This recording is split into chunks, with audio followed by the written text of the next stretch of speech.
Hello friends, welcome back to composite. আজকে আমরা অটোক্যাডে খুব ইম্পর্টেন্ট দুইটা কমান্ড আলোচনা করব। প্রথম কমান্ডটা হবে কনস্ট্রাকশন লাইনের কমান্ড এবং দ্বিতীয় কমান্ডটা হবে রে কমান্ড। তো কনস্ট্রাকশন লাইন কমান্ডটি অ্যাক্টিভেট করার জন্য আপনি ড্র প্যানেলে চলে আসবেন। ড্র প্যানেলে 3 নম্বর কমান্ডটা কনস্ট্রাকশন লাইনের কমান্ড। এখান থেকে আপনি মাউসের কার্সারের সাহায্যে কনস্ট্রাকশন লাইন কমান্ড সিলেক্ট করে আপনি যে কোনো কনস্ট্রাকশন লাইন ড্র করতে পারবেন, অথবা কিবোর্ডের সাহায্যে যদি আপনি কনস্ট্রাকশন লাইন কমান্ডটি অ্যাক্টিভেট করতে চান, আপনি কিবোর্ডে লিখবেন XL, অর্থাৎ XL হলো এক্স লাইন কমান্ডের শর্টকাট। এরপর আপনি মাউসের কার্সারের সাহায্যে এক্স লাইন কমান্ডটি সিলেক্ট করতে পারেন অথবা কিবোর্ডে এন্টার প্রেস করতে পারেন। এখন আমাকে বলছে স্পেসিফাই এ পয়েন্ট। আমি এখানে যে কোনো একটা পয়েন্ট নিলাম। এখন দেখেন এমন একটা লাইন অটোক্যাড আমাদের জন্য ড্র করছে যে লাইনটার কোনো স্টার্টিং বা এন্ড পয়েন্ট আমরা খুঁজে পাচ্ছি না। লাইনটা ইনফিনিটি পর্যন্ত বিস্তৃত। ওকে, ধরেন আমি এভাবে কিছু লাইন ড্র করলাম এবং এটি ইনফিনিটি পর্যন্ত বিস্তৃত। তো এই ধরনের কনস্ট্রাকশন লাইনের ইউজটা আসলে কখন হয় আমি একটু বলি।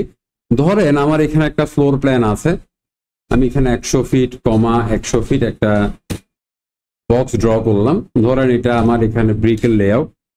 এই কনস্ট্রাকশন লাইনের ইউজটা সব থেকে বেশি হয় যখন আমরা কোনো ফ্লোর প্ল্যান থেকে আমাদের মডেলটার এলিভেশন ড্র করতে চাই, তখন এই কনস্ট্রাকশন লাইনের ইউজটা সব থেকে বেশি হয়। সো এটা বেশ ইম্পর্টেন্ট একটা কমান্ড যখন আমরা কোনো এলিভেশন বা ক্রস সেকশন ড্র করতে চাইবো। আচ্ছা, যাই হোক, আজকের পর্বে আমরা মূলত কনস্ট্রাকশন লাইনের বিভিন্ন যেই কমান্ডগুলো আছে বা কনস্ট্রাকশন লাইনের আন্ডারে বিভিন্ন যে কমান্ডগুলো আছে সেগুলো আমরা আলোচনা করব। আমি কিবোর্ডে XL লিখে এন্টার করলাম।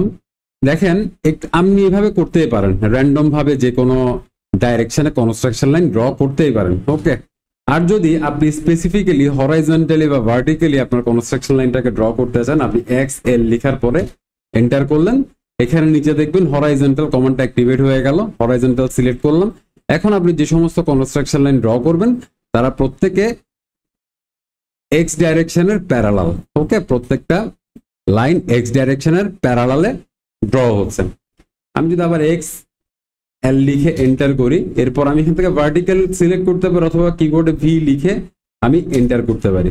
এখন আমি এখানে যে কনস্ট্রাকশন লাইনগুলো ড্র করেছি তারা সবাই ওয়াই ডাইরেকশনের প্যারালাল। ওকে, এরপর আমি আবার কিবোর্ডে XL লিখে এন্টার করছি। এরপর আমাকে এখানে বলছে অ্যাঙ্গেল, অর্থাৎ আমরা চাইলে অ্যাঙ্গেল স্পেসিফাই করে দিতে পারি। আচ্ছা, আমি এখান থেকে এই দুইটা বিষয় আগে ডিলিট করে দিই, এই বিষয়গুলো ডিলিট করে দিই। আমি কিবোর্ডে XL লিখে এন্টার করলাম। এখন আমি এখান থেকে অ্যাঙ্গেল সিলেক্ট করার জন্য A লিখে এন্টার করলাম। এখন আমাকে বলছে enter angle of construction line বা এক্স লাইন। এখন আমরা যে অ্যাঙ্গেলটা প্রোভাইড করব সেই অ্যাঙ্গেলেই কনস্ট্রাকশন লাইনটা ড্র হবে। এখন প্রশ্নটা হচ্ছে এই অ্যাঙ্গেলটা কিসের রেসপেক্টে? এই অ্যাঙ্গেলটা হচ্ছে এক্স ডাইরেকশনের রেসপেক্টে অ্যান্টি ক্লকওয়াইজ অ্যাঙ্গেল। ধরেন আমি এখানে এভাবে ড্র করছি। এখন যে কনস্ট্রাকশন লাইনগুলো ড্র হচ্ছে তারা সবাই হরাইজনের সাথে বা হরাইজন্টাল ডাইরেকশনে যদি আমরা একটা লাইন ড্র করি সেই লাইনের সাথে 30 ডিগ্রি অ্যাঙ্গেল তৈরি করবে। আমি বিষয়টা ক্লিয়ারলি বোঝাচ্ছি। আমি এখান থেকে যদি এখন অ্যাঙ্গুলার লিখে অ্যাঙ্গেলটা চেক করতে চাই, পাচ্ছি না, রাইট? সেজন্য আমি এখানে রেফারেন্সের জন্য দুইটা লাইন ড্র করে নিয়েছি যাতে আমরা এখানে একটা লাইন ড্র করতে পারি বোঝানোর সুবিধার্থে। ওকে, এখন যদি আমি এখানে অ্যাঙ্গেল চেক করি, দেখেন হরাইজন্টালের সাথে এই কনস্ট্রাকশন লাইনের অ্যাঙ্গেল কত ডিগ্রি? আমি মেবি 38 ডিগ্রি ইনপুট দিয়েছি, মুখে হয়তো বা 30 ডিগ্রি বলেছে। আমি আর একবার বিষয়টা চেক করে দেখাই। আমি XL লিখে এন্টার করলাম। আমি এখানে অ্যাঙ্গেলে ক্লিক করলাম। আমি এখানে প্রোভাইড করলাম 30 ডিগ্রি। ওকে, এন্টার করলাম। এখন আমি যদি এখানে একটা লাইন ড্র করি হরাইজন্টালি যদি আমি একটা লাইন ড্র করি, এখন এই লাইনটার রেফারেন্স নেওয়ার জন্য আমি জাস্ট এটাকে ইন্টারসেক্ট করে এমন একটা লাইন ড্র করব। ওকে, এখান থেকে আমি এই বরাবর একটা লাইন ড্র করে নিই। এবার যদি আমি অ্যাঙ্গেলটা চেক করি, এই দেখেন এখানে 30 ডিগ্রি অ্যাঙ্গেল অটোক্যাড আমাদেরকে শো করছে। গতবার হয়তো আমি কোনো না কোনো ভুল করেছি। ওকে, তাহলে স্পেসিফিক অ্যাঙ্গেলে যদি আপনি কনস্ট্রাকশন লাইন ড্র করতে চান সেটাও আপনি পারবেন। আবার আমি এক্স এল লিখে এন্টার করলাম। এখন আমাদের সামনে আসছে বাইসেক্ট। ওকে, এটা বোঝানোর জন্য প্রথমে আমি একটা লাইন ড্র করি। এখানে একটা লাইন ড্র করলাম, বেরিয়ে আসলাম। আবার লাইন ড্র করার জন্য আমি স্পেস বারে ক্লিক করলাম। এখান থেকে নিচ্ছি লাইনটা, আমি কিবোর্ডের ট্যাবে ক্লিক করলাম। এই সমস্ত বিষয় আমরা অলরেডি ডিসকাস করেছি আগে। ধরেন এই 50 ডিগ্রিতে একটা লাইন ড্র করলাম, এন্টার দিয়ে বেরিয়ে আসলাম। আমি দেখাই প্রথমে আমার এখানে এই যে অ্যাঙ্গেলটা, এটা কিন্তু 50 ডিগ্রি। আমি ডি এন্টারে গিয়ে আমি এখান থেকে আমার টেক্সটের হাইটটা একটু ইনক্রিজ করে দিই। ধরেন এটা আমি 15 ইঞ্চির মতো রাখলাম ইনিশিয়ালি। ওকে, সেট কারেন্ট ক্লোজ।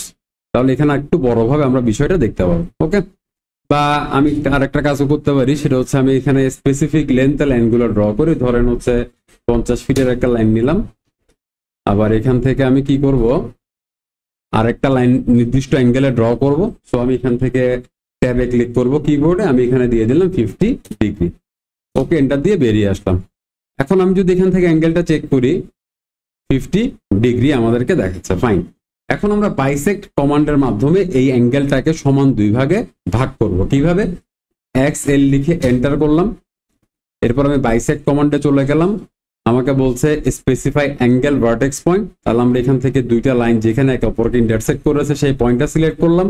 এখন আমাকে বলছে স্পেসিফাই অ্যাঙ্গেল স্টার্ট পয়েন্ট। আমি স্টার্টিং পয়েন্ট দিলাম এটাকে, এন্ড পয়েন্ট দিলাম এটাকে, এন্টার দিয়ে বেরিয়ে আসলাম।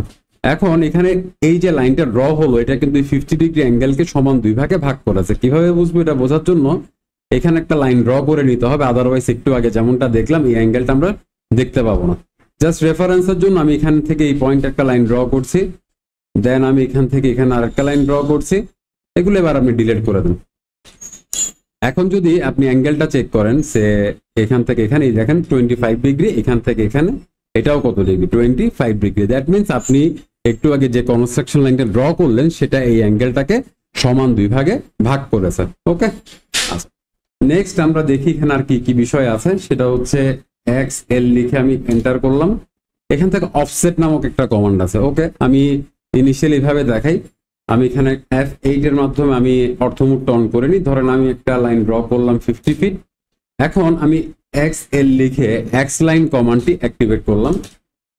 এক্স এল লিখে এক্স লাইন কমান্ডটি অ্যাক্টিভেট করতে চাচ্ছি।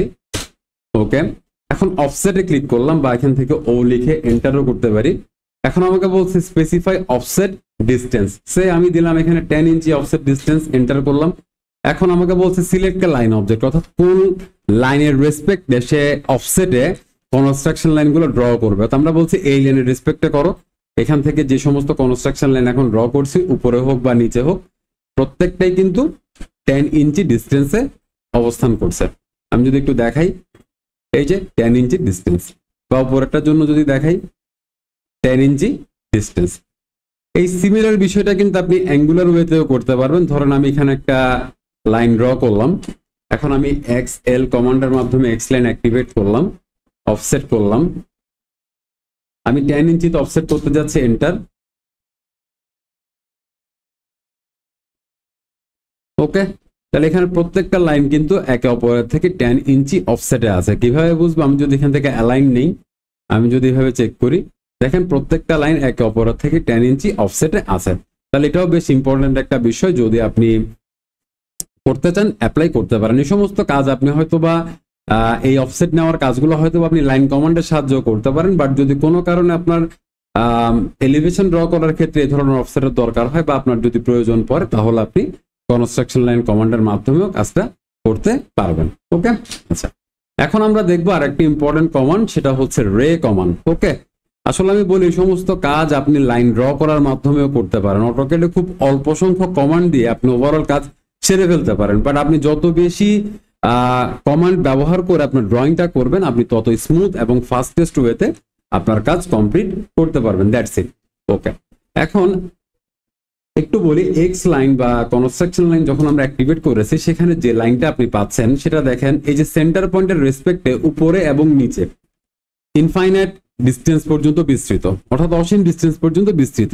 ওকে, আমি সেন্টার পয়েন্ট যদি এটা হয়, এই সেন্টার পয়েন্টের রেসপেক্টে উপরে এবং নিচে দুই দিকেই অসীম ডিস্টেন্স পর্যন্ত সে বিস্তৃত। ওকে, কিন্তু রে কমান্ডের ক্ষেত্রে বিষয়টা কি হচ্ছে একটু দেখি। রে কমান্ড যখন আমরা অ্যাক্টিভেট করব, আচ্ছা, অ্যাক্টিভেট করার জন্য আপনি ড্র প্যানেলে চলে আসতে পারেন, এখান থেকে আপনি রে কমান্ড সিলেক্ট করতে পারেন এবং আপনার কাজটা শেষ করে ফেলতে পারেন, অথবা আপনি কিবোর্ডে লিখতে পারেন RAY সরাসরি, তাহলে আপনি রে কমান্ড পেয়ে যাবেন। এরপর কার্সারের সাহায্যে আপনি রে কমান্ড সিলেক্ট করেন। এখন দেখেন এখানে আমি যে পয়েন্টে ক্লিক করব সেটা যদি আমার সেন্টার পয়েন্ট হয়, সেন্টার পয়েন্ট থেকে শুধু উপরে ডানে বামে যে কোনো একদিকে, অর্থাৎ দুই দিকে কিন্তু বিস্তৃত বা অসীম লাইন আমরা পাচ্ছি না, ইনফাইনাইট লাইন আমরা পাচ্ছি না। তাহলে এই হচ্ছে বেসিক ডিফারেন্স। এটা হচ্ছে আমার রে লাইন। আমি যদি আবার কনস্ট্রাকশন লাইনটা অ্যাক্টিভেট করে একটু দেখাই, এটা হচ্ছে আমার কনস্ট্রাকশন লাইন, অর্থাৎ কনস্ট্রাকশন লাইনটা দুই দিকেই বিস্তৃত হচ্ছে, আর রে লাইনটা শুধু এক ডাইরেকশনে, যে কোনো একটা ডাইরেকশন। এই হচ্ছে বেসিক ডিফারেন্স। ওকে, এখন ধরেন রে লাইনের ইউজটা কোথায় হতে পারে সেটা একটু আমরা ডিসকাস করি। ধরেন আমার এখানে একটা সার্কেল আছে, এটা হতে পারে আমার একটা সার্কুলার স্ফিয়ারের, আমি যদি ধরেন টপ এলিভেশন বা টপ প্ল্যান ভিউ দেখাইতে চাই, টপ থেকে প্ল্যান ভিউটা যদি আমি দেখাইতে চাই, আমি এখানে RA এন্টার করলাম, আমি স্পেসিফাই স্টার্ট পয়েন্ট দিলাম, আমি এখানে নিলাম, এভাবে আমি র্যান্ডম ওয়েতে এই সমস্ত কাজ আমি আবার বলছি আপনি লাইনের সাহায্যে করতে পারেন, বাট আপনার কাজটা দ্রুত হবে না, একটু স্লো হবে, দ্যাটস ইট। এখন আমি ট্রিম করে দিতে চাচ্ছি, ধরেন এটা আমি ট্রিম করে দিচ্ছি। ওকে, তাহলে এখানে যে বিষয়টা দাঁড়ালো সেটা হচ্ছে এখানে আমরা একটা যদি স্টিয়ারের এটা প্ল্যান ভিউ হয়, তাহলে আমরা উপর থেকে এটা খুব ইজিলি বা স্মুথ ভাবে ড্র করে ফেলতে পারবো। এটা আমি স্পেসিফিক ভাবে ড্র করি নেই, এই লাইনটা হয়তো বাঁকা হয়েছে, এই লাইনটা বাঁকা, বাট আপনি স্পেসিফিক ভাবেও কাজটা করতে পারবেন। আচ্ছা, এখন আসেন আমরা রে কমান্ডের আর একটা ইউজ দেখি। ধরেন আমার এখানে আচ্ছা আমি একটা লাইন নেই প্রথমে। অনেক সময় আমরা কার্ভ বোঝানোর জন্য এই রে লাইনটা আমাদেরকে ব্যবহার করতে হয়। ধরেন আমি এখানে 15 ফিটের একটা লাইন নিলাম, আমি এই বরাবর আর একটা লাইন নিচ্ছি 15 ফিটের। এখন ধরেন আমি এটাকে ফিলেট কমান্ডের মাধ্যমে এটাকে অ্যাক্টিভেট করে দিচ্ছি। ফিলেট কমান্ড নিলাম, এটা আমরা পরে আলোচনা করব। জাস্ট ফিলেট কমান্ডের সাহায্যে আমি এখান থেকে রেডিয়াস ধরেন 50-এর মতো দিলাম, আমি এটাকে অ্যাড করে দিলাম। ওকে, এখন আমি এটাকে জয়েন করে দিই, ধরেন ও এন্টার, আমি দিলাম হচ্ছে 50, তাহলে এখানে অফসেট ড্র হয়ে গেল। এখন আমি আমার ড্রয়িং এ এই কার্ভের লোকেশনটাতে একটু স্পেসিফিক ভাবে বোঝানোর জন্য রে কমান্ডের সাহায্যে কিছু মডিফিকেশন করতে পারি। রে কমান্ড অ্যাক্টিভেট করলাম, স্টার্ট পয়েন্ট নিলাম, দেন আমি F8 প্রেস করে এখান থেকে অর্থ মোডটা অফ করে দিই। আমার এখান থেকে এইটুকু পর্যন্ত যে একটা কার্ভ আছে সেটা বোঝানোর জন্য আমরা অনেক সময় এইভাবে কাজগুলো করে থাকি। এগুলো আপনি লাইন কমান্ডের সাহায্যে করলে আপনার সময় কিছুটা বেশি লাগবে, দ্যাটস ইট। আচ্ছা, PR এন্টার, তাহলে আমরা এখানে খুব সুন্দরভাবে এবং অল্প সময়ে এখানে এই যে কার্ভটা প্রেজেন্ট আছে সেটা আমরা বুঝাতে পারলাম। বা অনেক সময় হয় আমার স্ট্রাকচারে বা আমার ড্রয়িং এ হয়তো বা সেমি সার্কুলার স্টেয়ারকেস থাকতে পারে, সেই ক্ষেত্রেও আপনি এইভাবে জিনিসটা করতে পারেন। এখানে কিন্তু ওনারা দেখিয়েছে অলরেডি, এই যে রে কমান্ড যখন আপনি অ্যাক্টিভেট করতে যাচ্ছেন, প্রথমবারে দেখিয়েছিল রে কমান্ড, আমরা যদি আচ্ছা এখন আর দেখাচ্ছে না, প্রথম দিকে একটা আপনি হয়তো বা ড্রয়িং দেখেছেন যেখানে ওনারা একটা স্টেয়ারকেসের রেসপেক্টেড রে লাইনের ইউজটা আমাদেরকে একটা ড্রয়িং এর মাধ্যমে শো করেছিল। ওকে, তাহলে এই ছিল এক্স লাইন কমান্ড বা কনস্ট্রাকশন লাইন কমান্ড এবং রে কমান্ডের বিস্তারিত। যদি টিউটোরিয়ালটা কোনোভাবে আপনার উপকারে এসে থাকে তাহলে অবশ্যই আমাদের ভিডিওটা লাইক করবেন, চ্যানেলটা সাবস্ক্রাইব করবেন এবং আমাদের চ্যানেলের লিংক বন্ধুদের সাথে বেশি বেশি শেয়ার করবেন। ভালো থাকবেন, ধন্যবাদ।